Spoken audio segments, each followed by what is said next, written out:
Office with Joseph Skoda. Today I want to talk a little bit about something that's on my heart and probably everyone's heart in one way or another. Too many of us are still living in the past. Yes, believe it or not, we're still frustrated from something that happened a day ago, a month ago, decades ago. And too many of us in our society are still blaming slavery for the problems today. Now, my grandparents did not own any slaves, and no one that I know of ever did. But of course, it happened. It happened in America. But we can't allow that to affect you today. There's a lot of things, obviously the white man or the Europeans once upon a time took the land from the Indians and killed a lot of innocent people. And that happened in every culture around the world. Sad, but it's our world culture. It is sad. But the whole idea is, what have we learned from that? How do we grow? And why the hell are we getting rid of the Civil War monuments in the United States? That's part of our history. Slavery is part of our history. All these crazy things, even the terrorist bombings today, are part of our history. 9/11, unfortunately, is a big part of that. We cannot forget what happened. We can try to forgive and forget. I mean, that's the right thing to do. Almost impossible if it's your loved one or family member that got hurt, and I totally can understand that.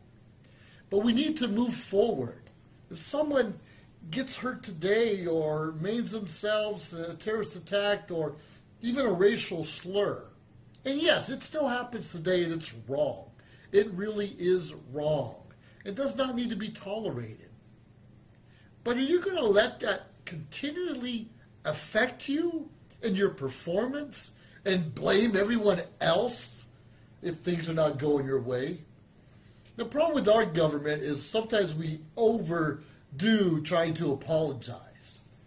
I'm not going to name anything, but like, for instance, a lot of our Indians on the reservations are doing really well with the casinos. And a lot of our minorities had special programs put into place to help with their education and job placement. And I understand, and maybe that was the right thing to do. But today we're letting in Muslims. I hate to say it, there's Muslims been around forever and ever, and that's okay. But their Quran basically says, get rid of the infidels. Kill the Westerners, civilization. They either follow Muhammad or they get beheaded. It's right there. I could be paraphrasing, but it's right there, and that's what most of them believe. So if you're going to another state, another country, another county, don't bring your crap with you. The reason we usually go to a different country, a different state, a different county is because we don't like where we're living now, and we're looking for a better life. But if you bring all that crap with you, then it's going to be the same life. Especially those of us that live in California. We got so much horrible liberal views. And not saying everyone's horrible. That's not fair. That's generalizing. But if you're going to bring that crap with you when you move to Texas or Arizona or Michigan, you're just going to ruin those states. Leave your ideals back in California. Leave your ideals back in the Middle East. Leave your ideals back in Asia or Mexico or wherever else. If you're going to come to America, you need to be part of the American culture. And sure, we're a melting pot for everyone. But don't come here and try to change us. I remember growing up in Ohio, and it's popular in a lot of big cities. You had Chinatown, you had your Mexican town, Filipino town, a lot of different towns, Italians. And you love to go to those different places to get the authentic food, a little bit of the culture. Everyone got along. Why today I can't say Dago? Are you kidding me? That's not terrible. But you call me whitey. That's not terrible. Please stop being so sensitive. The only time we need to be careful about sexism, sure, and racism, and we need to minimize racial slurs and things like that. But if I'm among a lot of guys or gentlemen, and we're just kind of joking back and forth, and some of it might be sexual in nature. And if a woman approaches us and doesn't like it, she needs to walk away. And vice versa for a bunch of women, and the men don't like it, they need to walk away. Or at least us men or women can try to tone it down when someone from the opposite sex is nearby or a different culture. And that's understandable.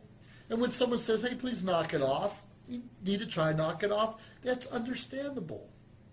But in most cases, guys are going to be guys, women are going to be women, and we're going to be who we are. We're not trying to put down others. We all joking and kidding with one another. Just like I'm in the Air Force. I'm always making fun of the Marines or the Army, Navy. That's just what we do.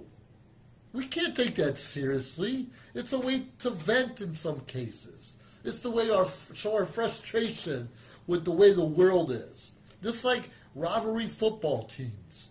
I'll always be a Pittsburgh Steelers fan, even though I'm from Ohio, but I live close to Pennsylvania as I do Cleveland. So it's all good, and we need to have that rivalry, that friendly competition. And if we're going to say you're a bum or a brown nose or whatever, so what? Don't take that stuff seriously. Come on, there's more important things to worry about, like paying your bills tomorrow.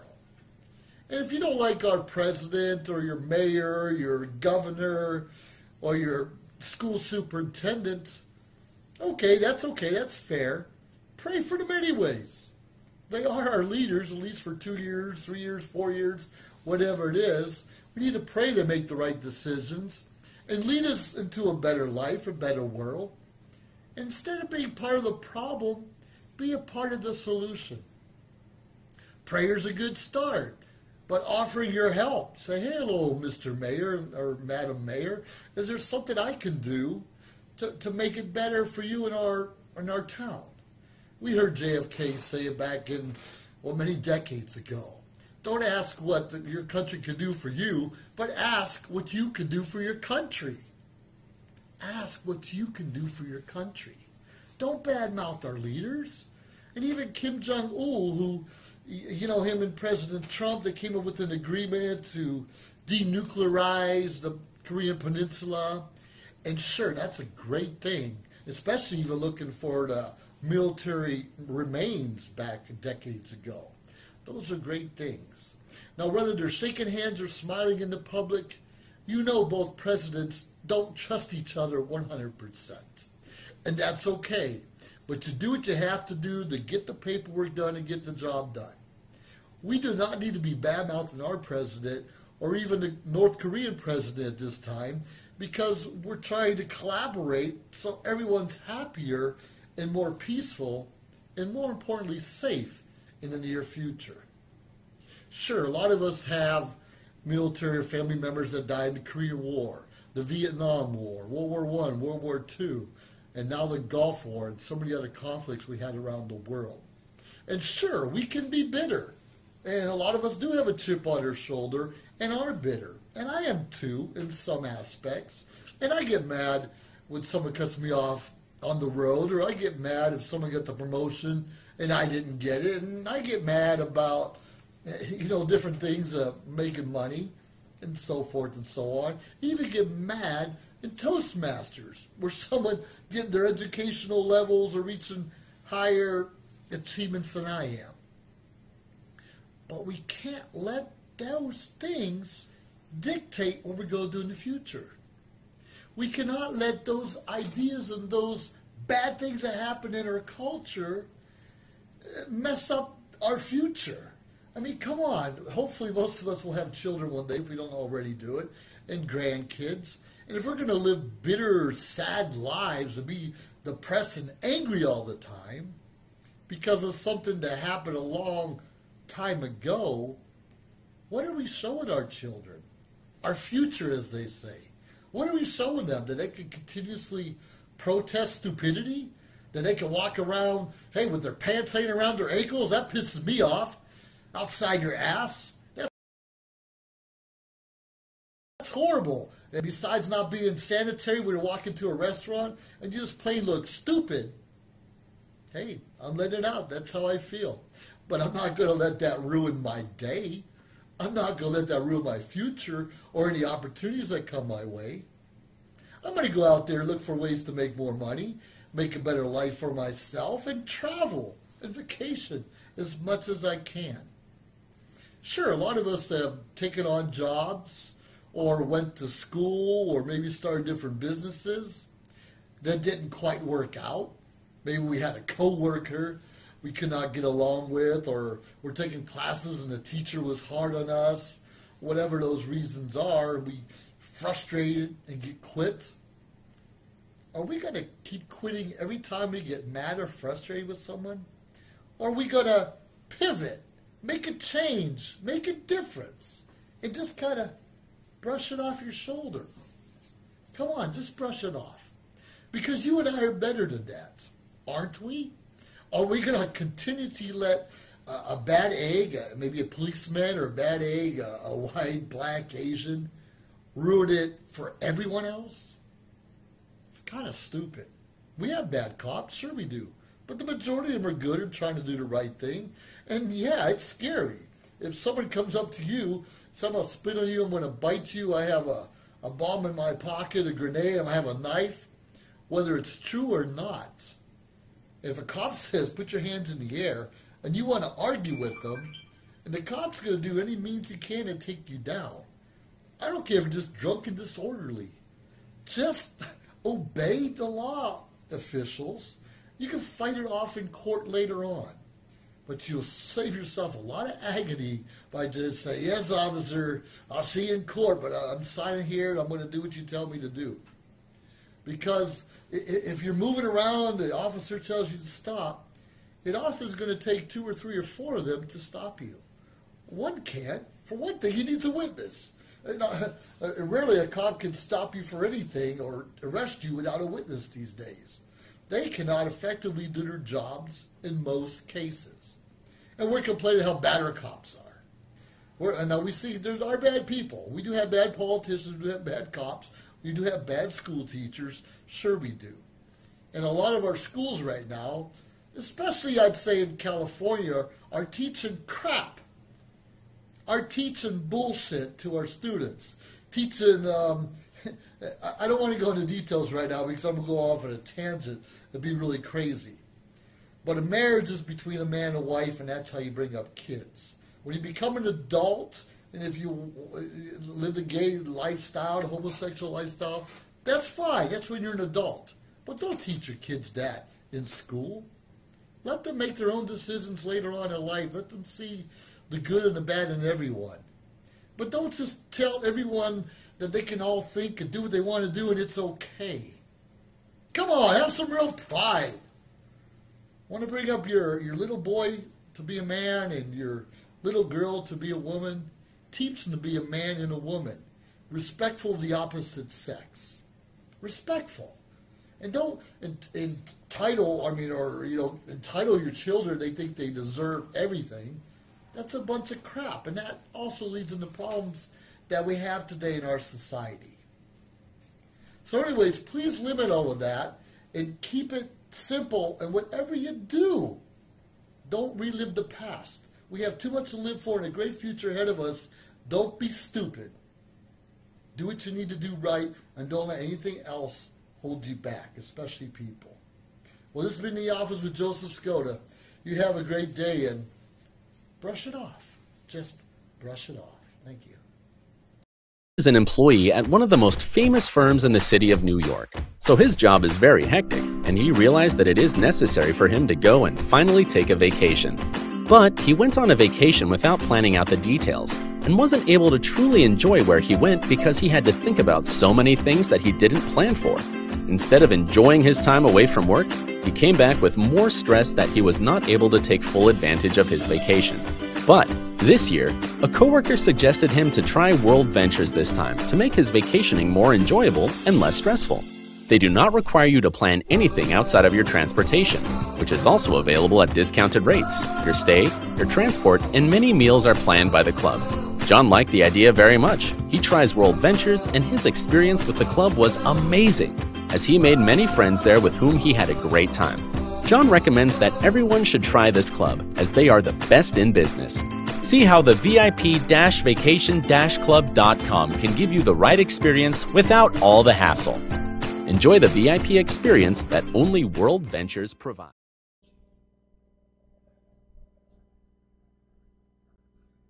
Hello, fabulous girls and boys. I'd like to invite you guys to watch my show on 7 o'clock till 8 on Mondays. It's called The Fab Life with JC, and my show is about my life.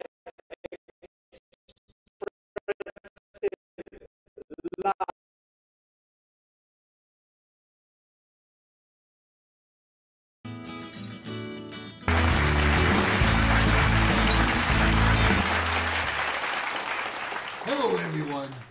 You're in the office with Joseph Skoda. Yeah, it's time to hit a home run.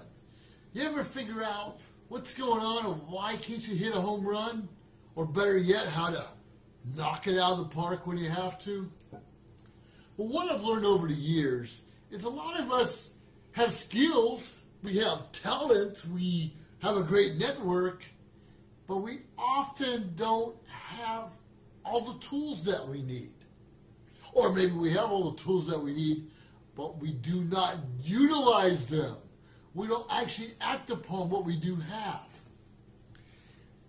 Take, for example, maybe you're an optometrist, and you get, you check people's eyes, and obviously you're going to go around and use that little clicker and get the right prescription for them, or maybe even a scalpel or chisel to take the glaucoma out of their eyes, or whatever it may be.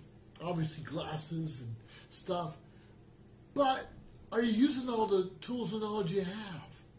Maybe they're better off for LASIK surgery or PRK. Are we too stubborn to possibly give information to a potential client, a customer, or patient that might be better for them than what we have to offer? What I found out through my career in the military and outside the military is as we're networking, as we're sharing ideas, as we're giving referrals to other people, it often comes back to us. Maybe tenfold, maybe fivefold, maybe 2 for 1, maybe 101. It's irrelevant. The point is we need to serve, we need to give, we need to share information with others as long as our clients and patients, members, and so forth and so on benefit from it. So definitely take the initiative and say, I'm okay in there, but here's a guy down the road that can offer you a different service that might be right up your alley. We get that. Now that's just one example about do we have the right tools. Now sometimes we have a website. Well, a lot of us have a website. I have a website, and everyone thinks they have a website. Sure, it's out there, but are you on social media on a regular basis? Are you sharing your website? How do people find you? What tools, what value do you have to bring to the marketplace where people even want to find you? Now, let's be realistic. We have 1,000 Amway distributors, 1,000 Herbalife distributors, 1,000 World Ventures, 1,000 oils, and all these other things out there, Tupperware, and they are all great products. And a lot of them have great service and even a great pay plan. Now, regardless or not if you want to build a business in any of those companies, they do have good products and services that each one of us can use and utilize, and we should share if we like what we have and what we see. But why should I buy Tupperware from Amy instead of Jennifer? Why should I buy Herbalife from Jeanette rather than Larry? Why? How do you stand out? What tools, what value do you and I bring to the table?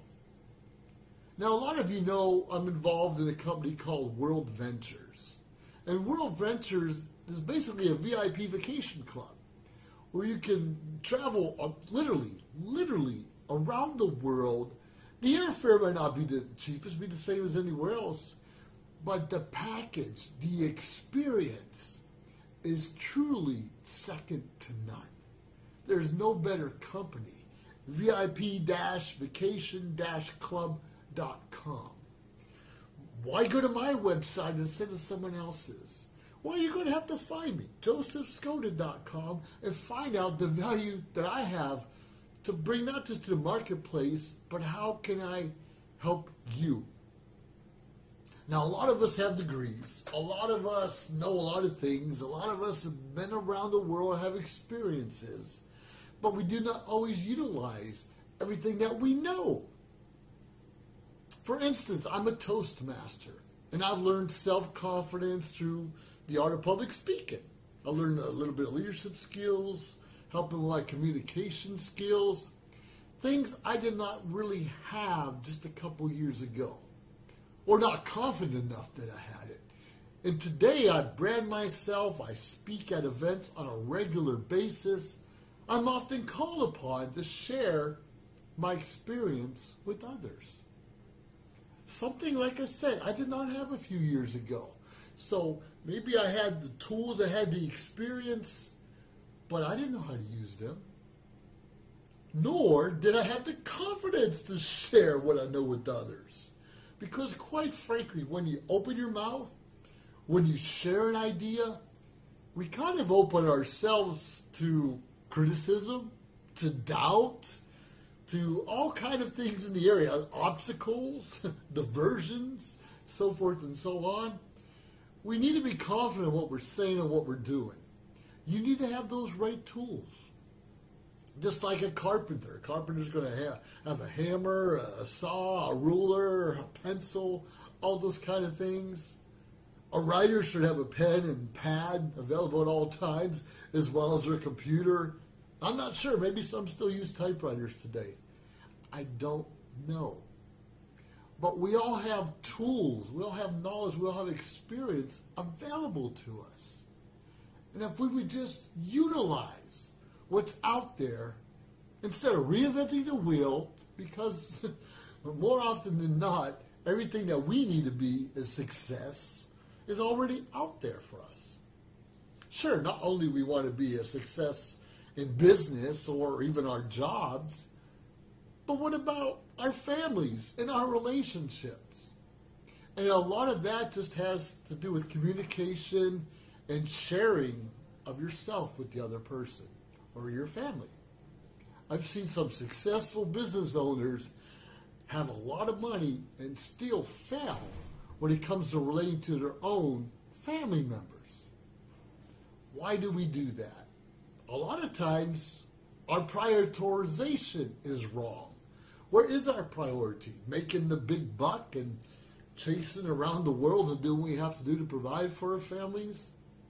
And that's where a lot of us fall short. Sure, we want to put a good house and roof over our family's head and a nice car and a couple dollars in the bank for vacations. But occasionally, well, probably more than occasionally, our family members, our loved ones, the people we committed to, want more of our time. Want more of our time. So whatever skills you bring to the table, make sure that you have all the tools that you need. Like I was talking about a little bit earlier. Sure, in baseball you have a mitt, you have a ball, you have a bat. And those are all very important objects. And if you are missing one, if you're missing the ball, the glove mitt, the mud glove, or the bat, you're falling short of being all that you can be. Sure, when you're playing baseball in a real game, maybe you do not need all those things all at once, especially the ball if the pitcher or the coach has all the balls available. But when you're training, even basketball or bowlers, they usually have 2 or 3 balls with them at all times, just to get the right feel, have a backup just in case. Continue when you're in the real game to have those extra tools on board, to have those extra ideas, network, balls, whatever you need to literally be all that you can be. I'm trying to tell you, if the tools are available, utilize them. A lot of us have websites and do not know how to monetize those websites. And quite frankly, if you're not familiar with SEO, search engine optimization, keywords, video marketing, capture pages, you're doing an injustice to your business and your message.